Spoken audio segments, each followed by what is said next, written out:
اعوذ باللہ من الشیطان الرجیم، بسم اللہ الرحمن الرحیم۔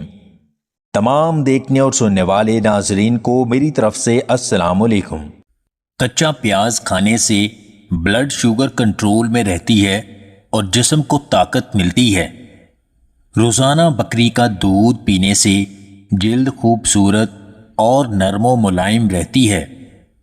بدن کو فربا کرنے اور طاقت دینے کے لیے کالے ابلے ہوئے چنے لازمی کھائیں۔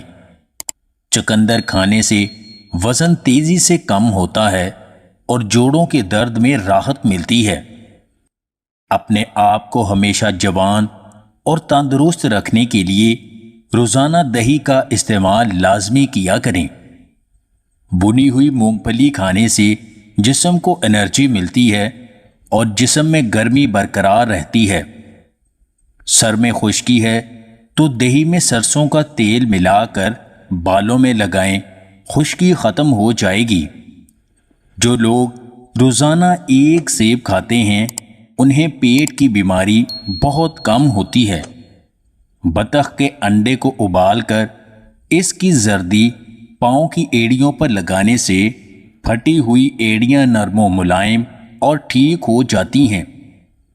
جو لوگ صبح نہار منہ پانی کے ساتھ ایک دانہ لہسن کا کھا لیتے ہیں ان کے پیٹ میں کبھی گیس نہیں ہوتی۔ موٹاپے کو کم کرنا چاہتے ہیں تو روزانہ بدن کی تیل سے مالش کیا کریں۔ کھانا ہمیشہ وقت پر کھانا چاہیے، اس سے معدہ اور ہاضمہ دونوں ٹھیک رہتے ہیں۔ پروٹین کی کمی کی وجہ سے جسم اور پٹھے کمزور ہونا شروع ہو جاتے ہیں۔ نہ سمجھنے والے نہ سمجھوں کو بآسانی سمجھایا جا سکتا ہے، لیکن غلط سمجھنے والے عقل مندوں کو بالکل بھی نہیں سمجھایا جا سکتا۔ اگر آپ کو ہماری یہ ویڈیو پسند آئے تو اسے لائک اور شیئر ضرور کیجیے گا، اور مزید ویڈیوز حاصل کرنے کے لیے دیسی ٹپس پوائنٹ چینل کو سبسکرائب کر لیں۔